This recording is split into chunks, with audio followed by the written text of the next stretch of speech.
Dzisiaj w krakowskim stroju zabieram Was w podróż po rynku w Krakowie, żeby z okazji nadchodzącego święta 11 listopada opowiedzieć Wam o 11 zaletach życia w Polsce i bycia Polakiem.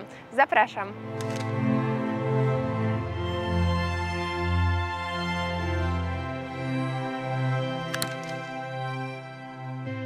Zapewne słyszeliście kiedyś o tak zwanym polskim Złotym Wieku, czyli o XVI stuleciu, znanym chociażby z takich wydarzeń jak Unia Lubelska, Hołd Pruski, czy też z ponoć kwitnącej wówczas polskiej gospodarki. Jednak porównując dane dotyczące ówczesnej dynamiki polskiego PKB z dzisiejszą, to właśnie za czasów III Rzeczypospolitej mamy do czynienia z istnym cudem gospodarczym. Nasz produkt krajowy brutto, liczony tak zwanym parytetem siły nabywczej, osiągnął w 2024 roku 80% średniej unijnej, podczas gdy w chwili przystąpienia do Unii Europejskiej było to tylko 51%. We wspomnianym Złotym Wieku wskaźnik ten w porównaniu do Europy Zachodniej wynosił pomiędzy 60 a 70% i, uwaga, spadał. Bo uważam, że ten XVI-wieczny Złoty Wiek jest głównie mitem. I warto, bardzo mi się podoba ten pomysł, żeby to nazywać teraz Srebrnym Wiekiem, od teraz do przyszłości. Nigdy od Mieszka do teraz, nigdy nie żyło nam się tak dobrze i nigdy nie mieliśmy tak dobrego punktu startu i tak dobrej szansy, żeby wreszcie ten Zachód dogonić, tak jak gospodarczo wcześniej nam się nigdy nie udało. To osiągnięcie jest naszym wspólnym osiągnięciem. To nie jest osiągnięcie polityków, to nie jest osiągnięcie jakichś liderów, to jest efekt ciężkiej pracy milionów Polaków. To właśnie dzięki tej ciężkiej pracy w ostatnich kilkudziesięciu latach staliśmy się 5. gospodarką Unii Europejskiej i 23. na świecie. Po uwzględnieniu stosunkowo dużej szarej strefy, wynik ten mógłby okazać się jeszcze wyższy. Jak wynika z prognoz Międzynarodowego Funduszu Walutowego, do 2029 roku Polska ma dużą szansę przegonić Czechy, Hiszpanię czy Japonię, jeśli chodzi o PKB na osobę. Polski dług publiczny waha się w granicach 60% PKB i jest niższy od państw Europy Zachodniej. Polacy znani są z tego, że potrafią improwizować i znajdować rozwiązania nawet w najbardziej skomplikowanych sytuacjach. Ta cecha wynika z wieloletnich doświadczeń życia w warunkach, w których dostęp do różnych dóbr i usług był nam ograniczany. Dzięki temu Polacy nauczyli się kombinować i tworzyć coś z niczego. Dzisiaj przejawia się to elastycznym podejściem do problemów w pracy czy w życiu codziennym. Często dzięki tej zaradności Polacy oddolnie uzupełniali niedoskonałości aparatu państwowego. Na przykład podczas powodzi w 1997 roku, kiedy to krótkofalowcy zapewnili łączność dla służb ratunkowych. Inny przykład to zbiórki Wielkiej Orkiestry Świątecznej Pomocy, jak również akcja kwaterowania Ukraińców uciekających przed wojną w 2022 roku, którą przeprowadzono bardzo efektywnie właśnie dzięki postawie pojedynczych Polek i Polaków. Zaradność Polaków objawia się również w ich przedsiębiorczości. Od czasu transformacji gospodarczej po 1989 roku wielu Polaków założyło własne firmy, a część z nich stała się międzynarodowymi koncernami. Polacy od dawna znani są również z pomysłowości i innowacyjności. Jak wynika z raportu o stanie sektora małych i średnich przedsiębiorstw w Polsce, innowacyjność polskich firm rośnie. W latach 2020-2022 aż 32,2% przedsiębiorstw wdrażało innowacje i był to najwyższy wskaźnik od momentu prowadzenia badań. Polska w kwietniu 2024 roku odnotowała najniższe w Unii Europejskiej bezrobocie wynoszące 3%. To oznacza, że jesteśmy społeczeństwem wysoko produktywnym i ciężko pracujemy, by podnieść standard życia. Dzięki temu możemy liczyć na stały wzrost płac. Z analizy trendów wynika również, że Polska nie jest już krajem typowo emigracyjnym. Według GUS w 2022 roku więcej ludzi przybyło do Polski niż z niej emigrowało. Obcokrajowcy pracujący w naszym kraju pochodzili z ponad 150 państw. Największa grupa była z Ukrainy. Jak przekazał Główny Urząd Statystyczny, na koniec lutego 2024 roku cudzoziemców wykonujących pracę było ponad 1 000 000, w tym ponad 380 000 realizowało umowy zlecenia i pokrewne.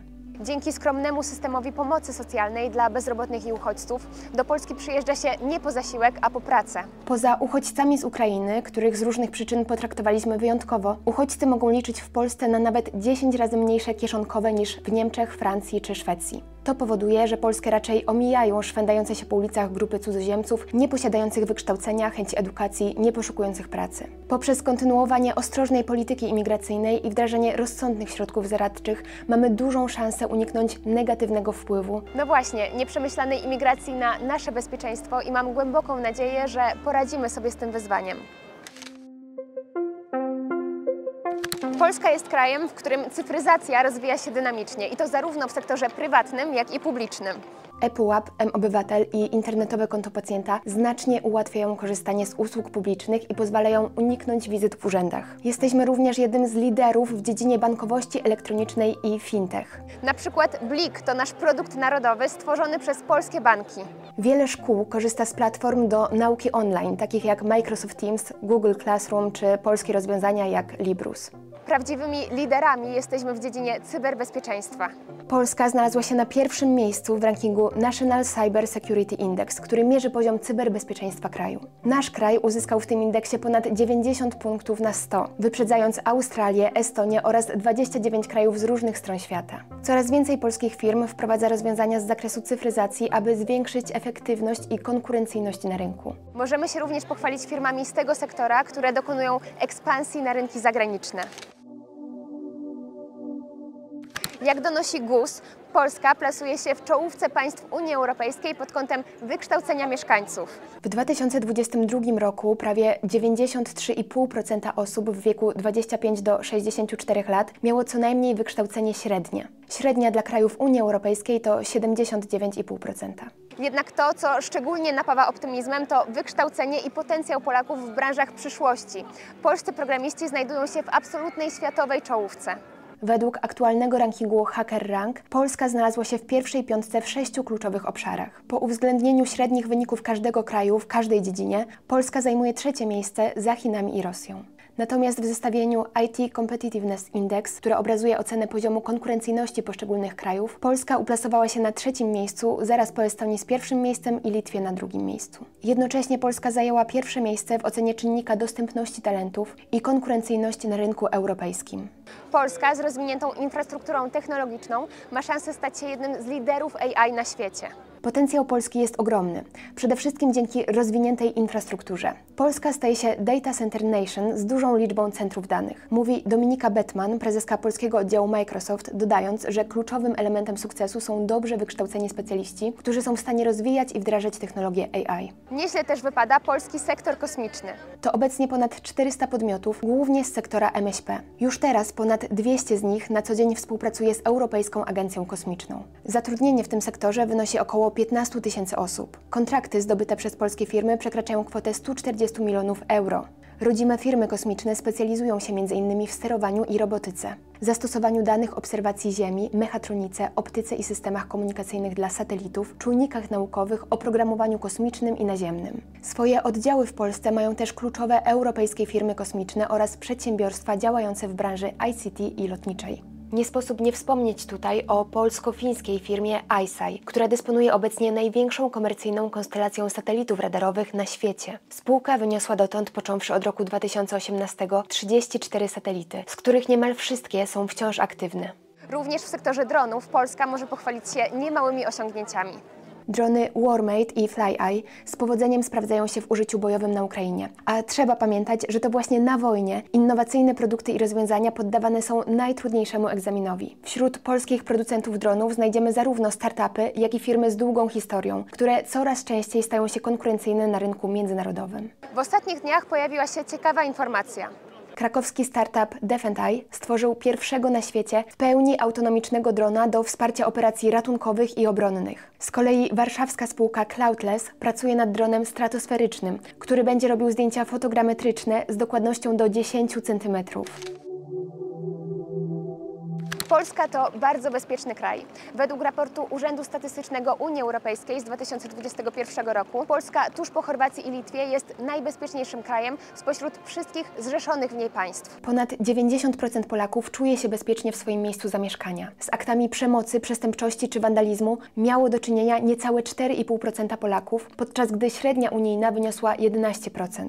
W sieci krąży coraz więcej wiralowych filmików porównujących polskie ulice do chociażby francuskich czy niemieckich. Polskie miasta są nie tylko nowoczesne i czyste, ale i bezpieczne. Możesz się po nich poruszać bez obaw, że ktoś wyrwie Ci telefon czy torebkę. Polska wypada również bardzo dobrze, jeśli chodzi o wskaźnik przestępstw seksualnych. 8,96 na 100 tysięcy mieszkańców, podczas gdy w Hiszpanii wynosi on około 36, w Niemczech 59, a we Francji 126. Poza tym w naszym kraju nie odnotowano żadnego ataku terrorystycznego.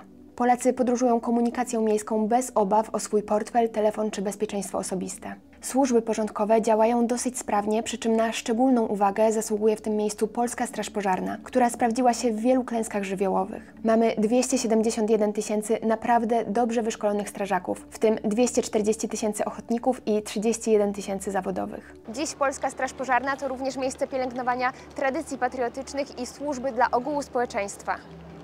Dziękuję Wam, że tu jesteście i oglądacie moje materiały. To daje mi siłę do tworzenia takich treści. Jeśli chcecie wesprzeć kanał i moją pracę, zapraszam Was na Patronite oraz do pokazania filmu swoim bliskim. Jeszcze raz dziękuję. W obliczu ostatnich zmian klimatu również polski klimat uległ zmianie i zaczął się powoli ocieplać. Jeszcze 20 lat temu mogliśmy postrzegać go jako zimny. Okresy letniej, powiedzmy wakacyjnej pogody były krótkie, a zimy mroźne i śnieżne. Obecnie liczba dni w roku z pokrywą śnieżną zmniejszyła się w Polsce aż o 1/3, z 60 do 40. Temperatury osiągane w okresie letnim nierzadko przekraczają 30 stopni, co w połączeniu z później zachodzącym słońcem pozwala nam posmakować trochę nocnego życia, zarezerwowanego dotąd dla południa Europy. Oczywiście ocieplający się klimat to też wyzwanie dla naszej gospodarki wodnej czy rolnictwa, jednak kto by się spodziewał, że Polska zacznie przejmować południowo-francuski rynek upraw trufli i produkcji wina. Wyższe temperatury wpływają pozytywnie na liczbę turystów z zagranicy.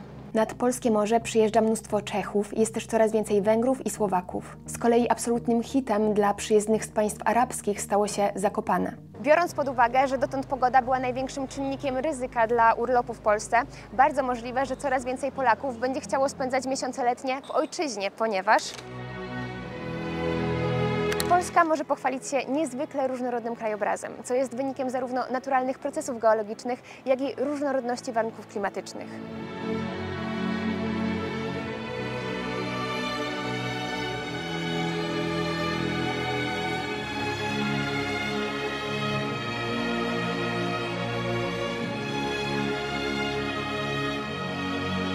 Dzięki temu każdy region kraju oferuje inne, unikalne cechy przyrodnicze i krajobrazowe, co czyni Polskę niezwykle interesującym miejscem pod względem przyrodniczym i turystycznym. Mamy Tatry, które oferują wysokogórskie krajobrazy z ostrymi szczytami, malowniczymi dolinami i jeziorami polodowcowymi. Możemy również wybrać się na wycieczkę w łagodniejsze Sudety lub rzucić wszystko i pojechać w Bieszczady. Morze Bałtyckie, które charakteryzuje się klifami, szerokimi, piaszczystymi plażami czy wydmami. Znaczna część Polski jest zalesiona, a niektóre tereny zachowały niemal pierwotny charakter. Jak w przypadku Puszczy Białowieskiej, jednego z ostatnich dziewiczych lasów Europy, gdzie można spotkać żubry. Na południu kraju, zwłaszcza w rejonie Jury Krakowsko-Częstochowskiej, występują liczne formacje krasowe, w tym jaskinie. Jednak prawdziwym unikatem w mojej ocenie jest Kraina Wielkich Jezior, czyli Mazury. Obejmujące ponad 2600 jezior, które są połączone rzekami, kanałami i strumieniami i otoczone są rozległymi lasami, w tym Puszczą Piską i lasami napiwockimi, które oferują różnorodność gatunków roślin i zwierząt. Oprócz wielkich jezior typu Śniardwy i Mamry, region pełen jest również mniejszych, często ukrytych jezior, które nadają mu niepowtarzalny charakter. W Polsce jedzenie to coś więcej niż tylko posiłek. To okazja do wspólnego spędzenia czasu i do celebracji. Niektórzy rodacy wręcz nie wyobrażają sobie takiego czasu bez wspólnej konsumpcji. Polska kuchnia znalazła się w absolutnej czołówce najlepszych kuchni świata. Według magazynu Taste Atlas zajęła 13. miejsce na 100, wyprzedzając takie kraje jak Tajlandia, Chorwacja czy Gruzja. Polskie dania znalazły się również wśród 100 najlepszych potraw. Według tego rankingu pierogi zajęły 34. pozycję, a na 98. miejscu znalazł się polski żurek. W czołówce polskich dań znajdują się ponadto kołduny, sernik i szarlotka. Nie powinniśmy się więc dziwić, że czasem ciężko dogodzić naszym podniebieniom za granicą i że po czasie tęsknimy za polskimi potrawami. Ale polska gastronomia to nie tylko polskie potrawy. To też świetne restauracje serwujące dania z kuchni całego świata. W niejednej polskiej restauracji można zjeść pizzę porównywalną lub według niektórych nawet lepszą niż tę serwowaną we Włoszech. Nie zapominajmy również o street foodzie, który zyskuje na popularności. Stoiska z jedzeniem na festiwalach czy w miastach oferują kreatywne dania, łącząc tradycję z nowoczesnością. Przykładem mogą być polskie tacos czy lokalne wersje burgerów. Równocześnie w Polsce widać rosnące zainteresowanie kuchniami mniej popularnymi, takimi jak kuchnia peruwiańska, koreańska czy gruzińska. Dzięki temu w naszym kraju nie tylko można spróbować klasycznych dań z całego świata, ale też odkryć nowe smaki i techniki gotowania. Restauracje te przyciągają zarówno lokalnych smakoszy, jak i turystów szukających autentycznych doznań kulinarnych w Polsce. Obecnie polska gastronomia jest na bardzo wysokim poziomie, co pokazuje, że Polacy nie tylko uwielbiają jeść, ale i gotować w różnych stylach, od klasycznej kuchni europejskiej po te najbardziej egzotyczne. Polskie dziedzictwo kulturowe jest niezwykle bogate. Wpływ na to miała długowieczna historia, przenikanie się kultur i bądź co bądź burzliwe dzieje. Odkrywając elementy polskiej kultury, możemy lepiej zrozumieć naszą naturę i miejsce, w którym żyjemy. Przede wszystkim mamy swój własny, piękny język. Nie odmianę, nie dialekt innego języka, ale własny język, który świadczy o naszej odrębności i stanowi prawdziwy klejnot naszej kultury. Tę kulturę możemy odnaleźć również w historycznej architekturze. Polska posiada liczne zamki, pałace, klasztory, kościoły i cerkwie, które odzwierciedlają różnorodność stylów architektonicznych, od romańskiego i gotyckiego po renesans, barok i klasycyzm. Przykładem są Zamek Królewski na Wawelu, największy gotycki zamek na świecie, czyli zamek w Malborku, czy warszawski pałac w Wilanowie. Na liście UNESCO znajduje się wiele polskich miejsc i zabytków, takich jak Stare Miasto w Krakowie, Wieliczka i Bochnia, zabytkowe kopalnie soli czy Kalwaria Zebrzydowska, zespół architektoniczno-krajobrazowy związany z pielgrzymkami. Polska obfituje w unikalne zwyczaje i obrzędy związane z cyklem przyrody, religią i rokiem liturgicznym. Należą do nich m.in. wielkanocne święcenie jajek, procesje Bożego Ciała, dożynki, świętoplonów czy kolędowanie i wiele innych. Możemy się też poszczycić wieloma wybitnymi artystami i literatami, takimi jak Jan Matejko, którego monumentalne obrazy dokumentują historię Polski, Stanisław Wyspiański, wybitny dramaturg i malarz młodej Polski, oraz literaci jak Adam Mickiewicz, Juliusz Słowacki, Henryk Sienkiewicz, Władysław Rejmont, czy też bardziej współcześni Czesław Miłosz, Wisława Szymborska i Olga Tokarczuk. Spośród wymienionych aż 5 zostało nagrodzonych Nagrodą Nobla. Polska ziemia wydała wielu wybitnych muzyków. Ich nazwiska można wymieniać w nieskończoność, ale wypada tutaj przytoczyć chociażby Chopina, Paderewskiego, Moniuszkę, Niemena, Lutosławskiego, Preissnera, Kilara, Grechutę. Jak Polska długa i szeroka, myślę, że każdy ma tę małą ojczyznę. To ukochane, szczególne dla siebie miejsce. Być może to, w którym się urodził i wychował, a być może inne, do którego po prostu najbardziej lubi wracać lub o którym myśli z nostalgią. Dla mnie takim miejscem jest Kraków. Popatrzmy więc na te nasze ukochane miejsca i posłuchajmy utworu autorstwa Marka Grechuty „Ojczyzna”.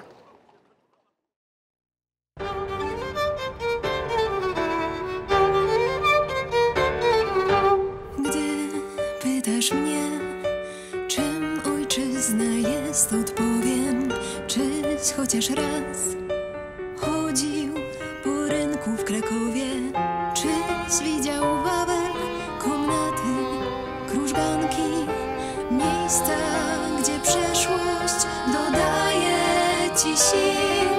Z tej historii wielkiej, dumnej, z władzy mocnej i rozumnej czerpiesz dzisiaj wiarę w kraju dobry los. Króla dzwon, co kraj przenika, mowa skargi, wzrok Stańczyka. Przeszłość wielka wzniosła, to ojczyzna twa, to ojczyzna twa.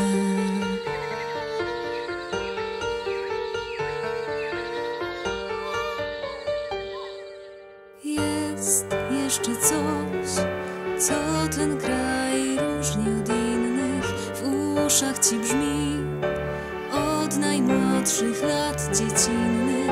Wypełnia place, ulice i domy, znajomy zgiełk, twoja mowa, co lśni. Pięknym wierszy Mickiewicza, powieściami Sienkiewicza, z tej mowy jak ze źródła czerpiesz siłę swą. Mądre bajki Krasickiego, poematy Słowackiego, przeżyć twych bogactwo, to ojczyzna twa, to ojczyzna Twa.